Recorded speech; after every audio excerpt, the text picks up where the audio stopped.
Eh bien bonjour à tous les amis, supporters sportifs parisiens, parisiennes, supporters, supportrices d'autres clubs, amoureux du football, bienvenue à vous les amis, je suis très content de vous retrouver pour une toute nouvelle vidéo. Alors cette vidéo là je la fais un petit peu tard, j'ai pas eu le temps ces 2 derniers jours, vous m'excuserez, mais bon c'est la trêve internationale, y a pas grand chose à dire donc c'est pas grave, on a le temps d'en parler.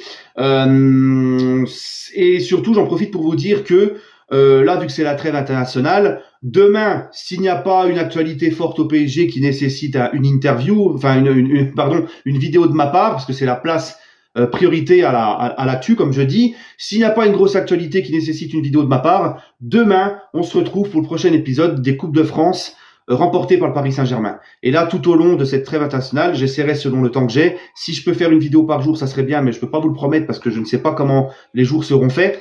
D'accord. Eh ben je vais essayer de faire une vidéo tous les jours pour accélérer la série et aussi continuer celle de mon PSG à moi, parce que j'ai d'autres projets aussi de séries sur l'histoire du PSG qui vont arriver les amis.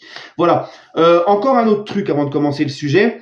Non, deux choses, pardon. La première, c'est beaucoup de gens me posent la question pourquoi maintenant on me voit plus rapproché du décor, hein, vous voyez qu'on est un peu plus proche du décor qu'avant, et que je n'ai plus de micro. Alors je sais pas, vous me dites si le son il est bien ou pas, mais c'est parce que les amis, en fait j'ai un problème avec mon téléphone et je n'ai pas les moyens pour le moment, j'ai d'autres priorités dans la vie, j'ai une famille, j'ai des trucs. J'ai pas pour le moment les moyens de me racheter un téléphone de qualité, du matériel et tout. J'ai un souci de téléphone, c'est que dès que je mets le micro dans le téléphone, ça grésille, c'est pénible et des fois ça bug. Des fois il n'y a pas le son. Je suis obligé de recommencer la vidéo, d'éteindre le téléphone, le rallumer. C'est un vrai chantier. Donc voilà. Pour le moment c'est comme ça. Donc j'ai rapproché le téléphone de moi pour qu'on puisse un peu mieux m'entendre sans le micro. Voilà pourquoi c'est comme ça. Bref, en tout cas, dites-moi si ça va le son, parce que un frérot, à la fois, il m'a dit, Ayoub, écoute, faut que tu fasses quelque chose, on t'entend pas, c'est catastrophique. Moi, je réécoute mes vidéos depuis que j'ai fait comme ça va. Franchement, le son, ça passe. Hein, dites-moi vous en commentaire. Et j'aimerais aussi rebondir sur Marco Verratti qui a fait une petite interview dans l'équipe, qui a montré tout son amour au PSG, à la ville de Paris. Malgré que Luis Enrique a voulu tourner la page avec lui, il a dit qu'il avait compris, d'accord, que ça se respectait et il n'a pas craché sur Luis Enrique, il n'a pas craché sur le PSG, bien au contraire. Et franchement, ça change de beaucoup de mecs qui partent et qui nous chient dessus, qui nous crachent dessus. Donc encore une fois, Marco Verratti, t'as notre respect à vie. Voilà. Et c'est pour ça qu'on l'aime, ce mec-là. Voilà, tout simplement. Maintenant, le sujet. Le sujet Luis Enrique. Alors pourquoi je voulais en parler? Parce que moi ça m'énerve. Ça m'énerve parce que encore une fois Luis Enrique, quand je lis les réactions, parce que c'est par rapport au fait qu'après le match face à Rennes, il s'est barré au milieu de l'interview parce qu'il n'était pas, la question ne lui a pas plu, il était saoulé. Alors déjà on sait que Luis Enrique n'est pas un fan des médias. Tout le monde le sait. Ce n'est pas contre les médias français ou contre Alexandre Ruiz. Non, il est comme ça. Hein, la question ne lui a pas plu, il s'est barré, il en a eu marre. Bon bref. Et ça a pris des proportions incroyables. Mais vraiment incroyables. Jusqu'à ce que Alexandre Ruiz aille dans les médias espagnols pour raconter ça, pleurer. Tu sais, comme si Luis Enrique l'avait insulté, l'avait menacé. Franchement, c'est ridicule. Mais c'est comme ça. Luis Enrique, en fait, il a un défaut, c'est qu'il est entraîneur du PSG. Et il a un deuxième défaut aussi pour beaucoup de médias français, c'est que c'est un entraîneur étranger. Ça, faut le dire aussi. Et ce qu'il a fait là, Luis Enrique, franchement les gars, mais c'est pas le premier ni le dernier à le faire en France, même dans le monde du foot. Moi j'ai des souvenirs d'un Giroud qui carrément a hurlé sur un journaliste en lui disant qu'il l'emmerdait avec ses questions, après un match et une défaite contre Metz avec Auxerre. Mais ça c'est toujours refait, ça c'est des trucs... Et quand j'ai vu les proportions que ça a pris, tous les médias qui parlaient, les médias, enfin les consultants sportifs après le match face à Rennes, ils ont plus parlé de ça que de la victoire du PSG. Hein? Parce qu'ils disent, ouais, Luis Enrique il nous a pas respecté, il respecte pas les journalistes. Mais vous, les journalistes sportifs, vous ne respectez pas votre métier, vous aussi. Au lieu de parler du match, de l'analyse du match, vous polémiquez sur Luis Enrique qui est parti parce que la question ne lui plaisait pas. D'accord?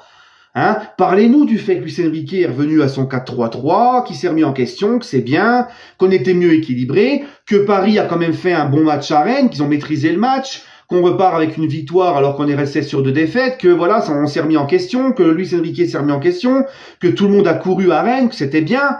Non, Non, non, il fallait polémiquer sur Luis Enrique parce que tu comprends, quand il n'y a rien à dire sur le terrain, il faut chercher la petite bête ailleurs parce que le PSG fait le buzz, parce qu'il faut toujours polémiquer quand c'est le PSG. Mais c'est fatigant et c'est pitoyable, c'est pathétique. Hein, et Alexandre Ruiz, croyez-moi qu'il est super content de ça. Parce qu'Alexandre Ruiz, ça lui permet d'exister. On n'en entendait plus parler de ce mec-là. Tout le monde l'avait oublié presque, tu vois. On n'en parlait plus d'Alexandre Ruiz.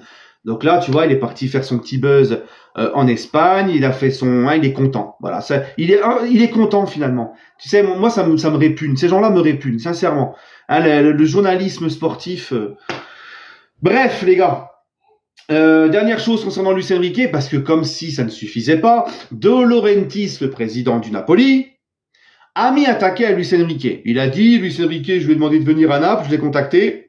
Il a refusé parce qu'il m'a dit qu'il allait au PSG, et je ne regrette pas quand j'ai vu ses résultats, quand je vois ses résultats avec le PSG. Bon.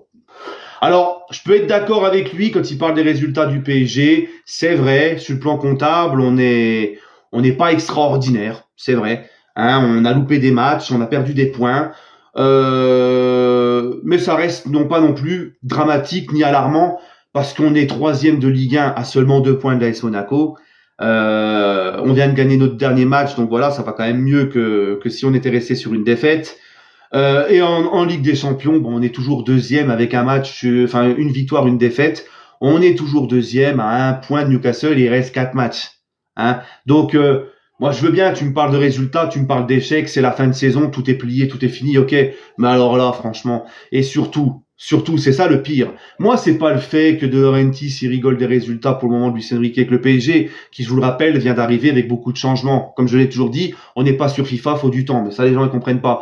Mais bref, c'est pas ça qui me gêne le plus. Moi, ce qui me gêne le plus, ce qui me fait rigoler, c'est que De Laurentiis, l'année dernière, son Napoli avait un jeu magnifique qui plaisait à tout le monde. Hein, ça jouait, c'était un des plus beaux jeux en Europe. Ils ont gagné le Scudetto, le titre en Italie, pardon. Ça faisait je sais plus combien d'années qu'ils ne l'avaient pas gagné. Ils sont champions d'Italie en titre. Et là, il a pris Rudy Garcia. Rudy Garcia, le jeu au Napoli, c'est complètement le jour et la nuit avec l'année dernière. Les supporters se font chier. Alors que l'année dernière, ils prenaient du plaisir. Et ils sont 5e de Serie A. Ils sont pas premiers non plus de leur groupe en Ligue des Champions parce qu'eux aussi ils ont perdu. Ils ont perdu à domicile contre le Real. Ils perdent à domicile contre la Lazio. Ils perdent contre la Fiorentina. Il fait match nul contre Bologne. Ils sont 5e de Serie A, à je crois 5 ou 6 points du premier.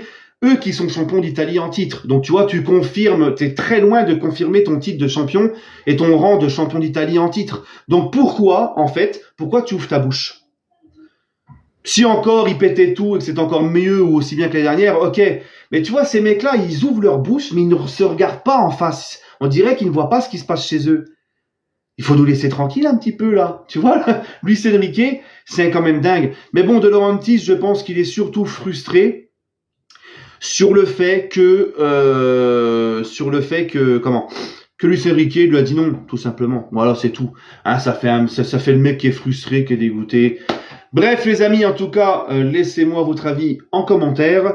Je vous souhaite à tous une agréable journée et on se retrouve demain, normalement, pour cette vidéo sur la suite de la série des Coupes de France remportées par le PSG avant QSI. Et si jamais il y a une grosse actu PSG, place à l'actu. Voilà les amis, allez, prenez soin de vous et toujours et encore, allez Paris.